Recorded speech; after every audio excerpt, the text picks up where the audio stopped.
Hello everyone and welcome back to another YouTube video. So I got some vouchers for my birthday, as you may have seen in my last video, and I decided to go out and use those when I went out with some friends at the weekend.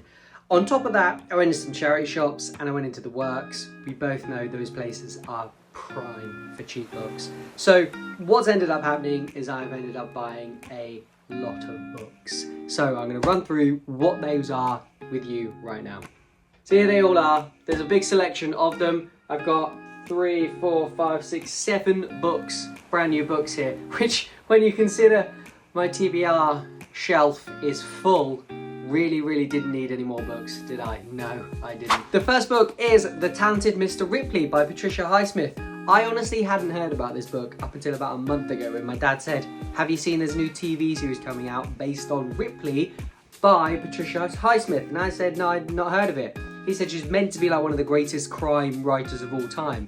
Obviously that then piqued my interest, so I had to go out and get the book. The TV series has come out, the TV series is meant to be really good, therefore the book had to be bought. Now, it's quite thin, this first one. I don't know if this is the one that the actual TV series is based on, because what's happening with a lot of TV series is they're either basing it in the world and doing their own story, or, I have something in my eye, or they're just doing like the favourite book or the best book or something like that. Yeah, this thing in my eye is going to bug me. Anyway, I think the idea behind Tom Ripley, so I'll read a bit of the blurb and give you a bit of an idea. So, Tom Ripley is struggling to stay one step ahead of his creditors and the law when an unexpected acquaintance offers him a free trip to Europe and a chance to start over. Ripley wants money, success and the good life, and he's willing to kill for it. When his newfound happiness is threatened, his response is as swift as is shocking. Interesting, no premise as to what that is actually going to do, what that actually means for the plot either, but sounds quite interesting. There are a selection of them as well, you can see here. So it does look like there's a series going on here. I probably sound incredibly naive, like, oh yeah, I've never heard of Patricia Highsmith. I'm so sorry. If she's meant to be massive or she's massive, then I'm so sorry. But that's the first book I've got. Now I got this one from Amazon. I think I got it on Prime, maybe, I don't know. It wasn't that cheap, but I wanted to get it read quickly. I'm probably going to try and find the audiobook for this, and this might be one of my next reads, so I can jump into the TV series. I've got the same situation with Blake Crouch's Dark Matter. Not yet bought the book for that, but that's got a TV series coming out that I'm inevitably going to want to watch. The hair's just gone really fluffy, so I'm going to have to buy that one as well. But anyway, that's The Talented Mr. Ripley by Patricia Highsmith. Now, these next selection of books I bought when I went out on Saturday with some friends. We just intended to go to Sheringham, which is a North Norfolk little town near me. There's loads of charity shops, loads of bookshops in Sheringham, so I ended up getting an absolute haul. I ended up getting 6 books whilst I was out. The first of which was Lamentation by C.J. Sampson. Am I saying that right? It doesn't sound like a real word. Lamentation? I don't know. I've never said it. I probably will never use it. But I think to lament something is to hate something. I don't know. Is that true? Anyway, the reason I've picked this up is I've read the other C.J. Sampsons. Annoyingly, I thought this was the next one I needed to read in the series. It isn't. I need to read the one before this next, which is Heartstone. But at least I've got this one and I'm ready to read it. What's even funnier is one of my friends kindly lent me Tombland, which is the last one in the series.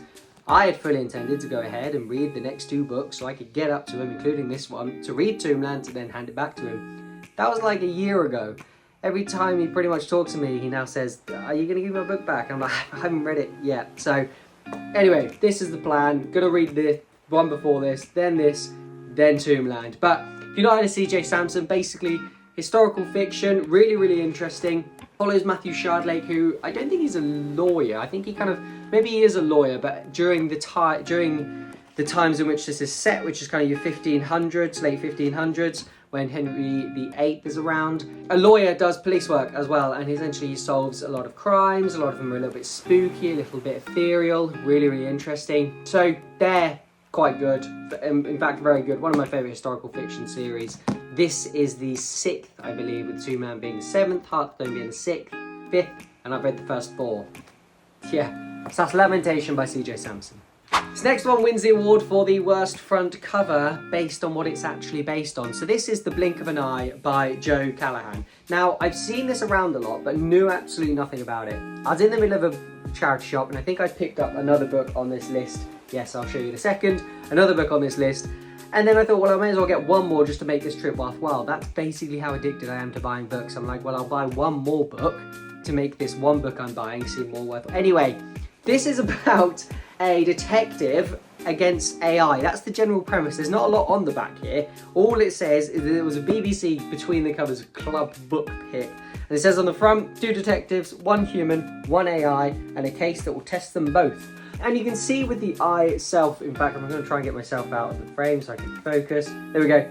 You can kind of see this AI element to it. But other than that, it just looks like an eye, and I was really, really disappointed by the front cover, and I thought it could easily be some sort of romance book, and that's not what I want to be reading this time. However, 2 detectives, 1 human, 1 AI, sounds quite interesting to me. It's got some good reviews. I posted this up on my social, and a lot of people that said that they'd read it said, yes, it is brilliant. It is definitely worth your time. So, glad I picked that one up. I think this one was, yes, £1 from a charity shop. Love it. So then the other one I picked up was The Drift by CJ Tudor. I love how I do this thing where I literally have the book. I read the book before I pick it up for this bit I'm about to talk about. Then I forget it instantly and have to go like this every time. Anyway, The Drift by CJ Tudor.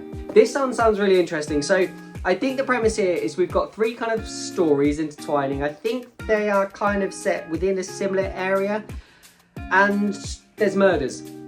I'll read the back. 1 overturned coach full of students, all of them are trapped. A stranded cable car full of strangers, one of them is dead.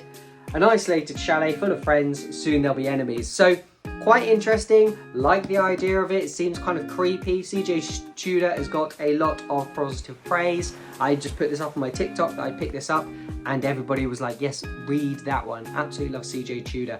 So that's a good one. I like the idea of this. Also a really great front cover. And again, £1.50, and it feels like brand new.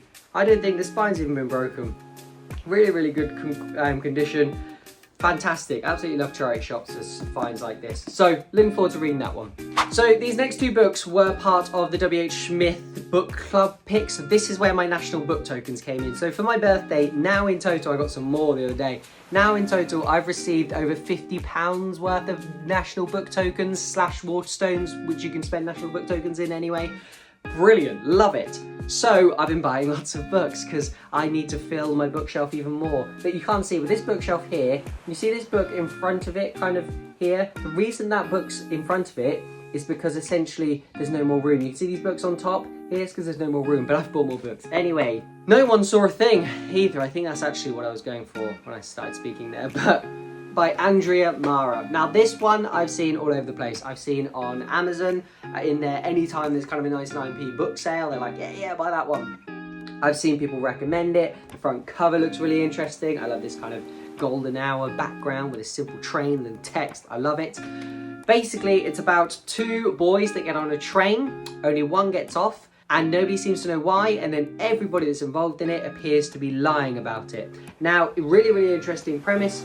I like the idea. It's got praise from Chris Whitaker, Liz Nugent, the Sunday Times. The lines on the back here say no one saw it happen. Everyone is lying. Someone is to blame. But I love the idea of it. Part of the the W.H. Smith Book Club pick, which meant it was in the 2 for £14, I think. So this was a great deal as well. So love that, really excited to read that. Then the other book in the book club pick, so hard to say quickly and loud at a camera, was Wayward by Amelia Hart. Now, everybody that I've seen read this has said it's brilliant. It's, I think, historical fiction, follows 3 different storylines. I think it's generally about women being oppressed by men and rebelling against men or rebelling against things throughout history, including the term witches. I don't know. I'm not 100% sure what the premise is. I quite like that. This blurb doesn't give a massive amount of description either, which again I quite like because I want to go in blind, knowing it's meant to be good, but not knowing what happens the whole way through as well. The front cover is also stunning. Absolutely love the front cover. That powerful pink is really, really good. I like that. The front simply says, men invented the word witch, we call ourselves wayward. I don't know if it's gonna, if I get my face out of the way, I might focus on that, there you go. So that's quite interesting, love the look of that, heard it's brilliant. Somebody told me it was brilliant that I respect their opinions of, so looking forward to reading that one as well. And then the final book on this list was The Locked Door by Frida McFadden. Now Frida McFadden, I'm on a bit of a hype at the moment. I've not read a lot of hers, I've read 2 of hers so far, but I keep buying her books. The Works, if you've not heard of it, in England is essentially a bookstore / arts and crafts, other stuff as well. Generally, I think it's intended for children, but they do have a massive book section, and the books are crazy cheap. I'm talking you could get 3 of these for £6. That's £2 a book, or they're £2.50 a book if you don't buy them as part of a group. So it's a fantastic deal. I've heard The Locked Door by Frida McFadden is one of her best. There's quite a long description on the back here, but the general idea, because I wrote about this in my newsletter, if you don't sign up to my newsletter, you can find it on my website, it's just lukeharkness.com/newsletter, so you can sign up to that. That's once every Sunday, excluding the past couple of weeks because I was having a birthday. Anyway, this is quite interesting. It follows, and it starts off with an 11-year-old girl called Nora. Her father is found to be a murderer, killing women in a very specific way. We then cut to her many, many years ahead. She's now a successful surgeon. Her father's been arrested and is nowhere to be seen, or arrested, and then somebody starts killing in the same way that her father killed. And I think the general idea is she is then brought up as the main suspect because lineage, all that sort of stuff, though she's meant to be good now. So no, that's not her. Anyway, apparently there's a big twist. There's always a twist for Frida McFadden's. That's what she specialises in. I'll be interested to know what the twist is. I love the idea of this whole idea that how is it possible? What could it be? Making the twist quite hard to discover. I'm just hoping it's not kind of tacked on at the end and it is generally thought out, but we'll see. But that's another Frida McFadden. I've also got The Inmate. I've read The Housemaid and The Housemaid's Secret, both of which I enjoyed. My partner's reading The Inmate at the moment. She said it's quite enjoyable, though she thinks she may have guessed the ending, so she's excited to see if she has or not. And then I have another one, which I'm not sure where that one is, but I also want to read One by One by her, which is meant to be really, really interesting. So I think the idea behind One by One is a group of people go to a chalet or a house or something like that and get killed one by one, which is my prime idea of a book. I love that theme. I don't know why. I love people getting picked off one by one in a remote house somewhere because they're all friends. Could it be one of them? We don't know. Could it just be a random killer? Probably. Anyway, they're the books I picked up whilst I was in Sheringham for like 4 hours. I managed to get 6 books plus The Talented Mr. Ripley arrived the day after. And I think I've got another book coming as well, which is kind of for another book YouTube video. I asked some authors what their favourite book was, and I got some responses, not a lot of responses, but I did get a response from Lisa Jewell, Claire Douglas. I wanted to ask them what their favourite book was, and I'm going to get their book and I'm going to read them and I'm going to let you know if I agree with their opinions or not, that they're such a good book. Anyway, they're all the books. Let me get all of them.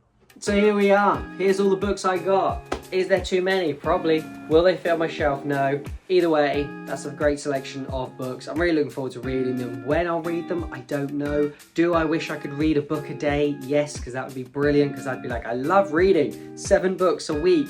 I know some people do it. I've seen people online be like, I read 6,046 books today. I'm like, oh, well, that's too many. Anyway, have you read any of these? Let me know if you have.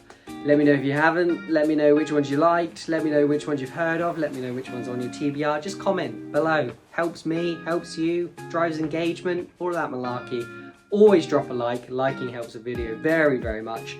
And if you haven't yet subscribed, if you're seeing me and you've not yet subscribed, and you want to see this beautiful face, this amount of books on my shoulder all the time, and that sign that says Luke's blog behind it, you've definitely got to sign and subscribe to my page. If you don't want to see any of those things, don't subscribe. Bye.